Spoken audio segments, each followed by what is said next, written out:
me llames extranjero, porque haya nacido lejos o porque tenga otro nombre, la tierra de donde vengo. No me llames extranjero, porque fue distinto el seno o porque acunó mi infancia otro idioma de los cuentos.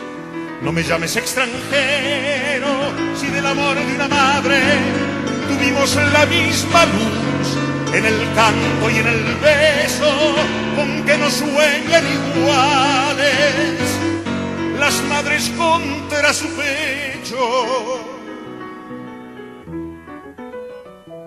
No me llames extranjero, ni pienses de dónde vengo, mejor saber dónde vamos, a dónde nos lleva el tiempo.